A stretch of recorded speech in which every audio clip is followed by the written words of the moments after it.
Hi, everyone. Welcome to our team Zoom call. Tonight is all about gut health.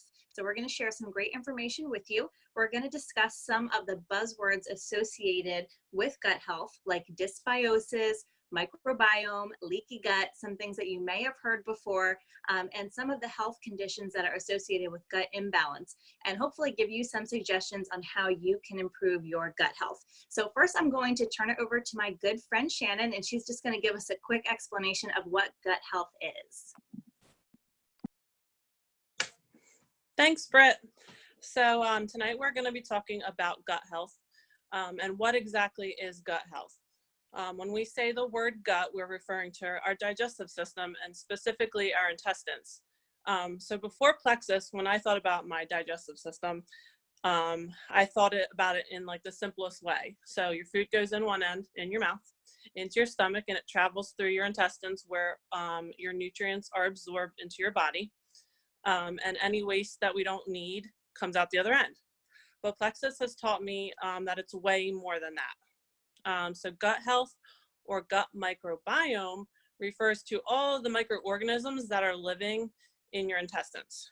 And one person has tons and tons of them.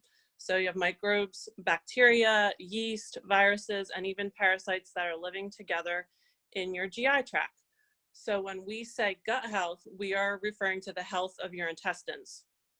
So in other words, are your intestines healthy and thriving, or are they sick and dying? The health of your gut is super important. Victoria and Brittany are going to be talking about ways to identify when your gut is unhealthy.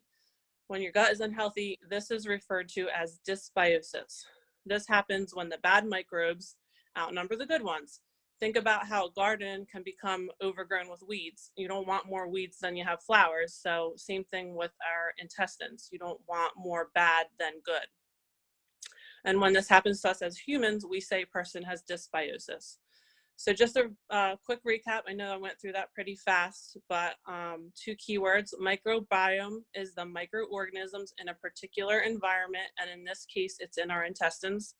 And dysbiosis is an imbalance of these microorganisms in our gut that contribute to a range of illnesses. Awesome. Thank you, Shannon. That's a great overview.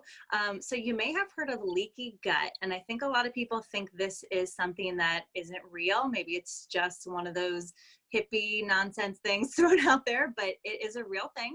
And my friend Victoria is going to explain this to you and tell you a little bit more about leaky gut.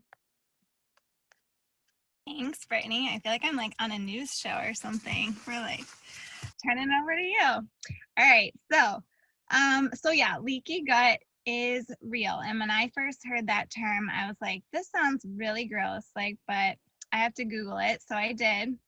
And when I started Googling, I noticed that I could relate to a lot of the symptoms that it was saying people with leaky gut have. So then I decided to take it even further because while I love Google, I wanted to delve deeper into my research. And I read a couple books over the summer and in the fall about gut health, and I was astounded on how gut health is linked to so many things, which I know Britt's going to talk about, and leaky gut and how it happens. So as Shannon mentioned, we all have our digestive tract from the time food enters our mouth until it exits our body. And every time we ingest something, the immune system in our gut must decide whether it's a friend or a foe. So it's either welcoming or it's expelling nutrients, those microorganisms, bacteria, and bugs. And when the gut gets mobbed by relentless, unruly crowd like toxins in the environment, a nutrient deficient diet, stress, medication, or other factors, one of the books I read compared it to like a bouncer at a bar. And they get overwhelmed, and then their defenses are weakened. So once those bad bacteria and things are in, they can really change the environment of our gut. And they start to crowd out the good bacterial citizens that make their home there. And then they also start taking place of probiotics, which are responsible for vitamin production. And the bad bacteria starts to burrow in our gut wall and create holes in our intestinal lining. So we all have an intestinal lining, and I'm holding my phone. I wish I could show you. But so I guess one of the analogies I read was like, it's like a fishnet kind of. So there's like all these tiny holes in our intestinal lining to let good nutrients in. But when bad bacteria, sorry, low battery, when bad bacteria starts to burrow into our gut wall and that lining, it creates bigger holes. And that allows like bad particles and things like that, bad bacteria to get into our bloodstream. So it's like almost like the gates open and it's allowing bad stuff to get into our bloodstream. And that's why it's called leaky gut, because it literally has leaks, like things are getting out of our intestinal lining. So all of us have probably experienced leaky gut at one point or another, but we might not have known it. So when those microbes sneak out, our immune system releases antibodies that like to like neutralize those invaders and the bad guys, and that's that.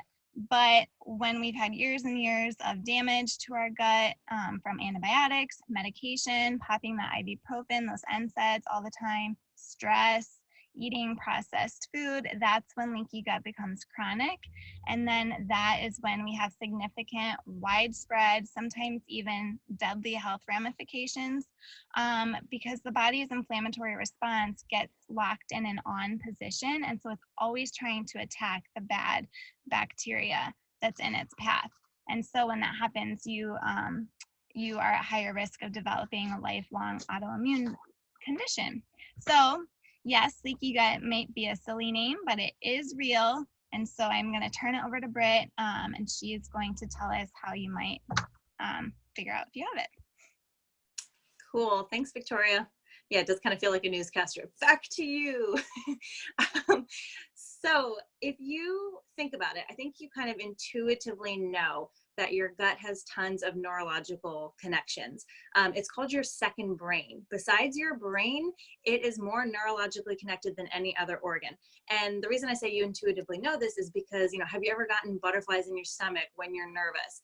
Or that sinking feeling in your gut when you know you've done something wrong, or the nervous stomach before you go on stage or before you have a race or about to perform.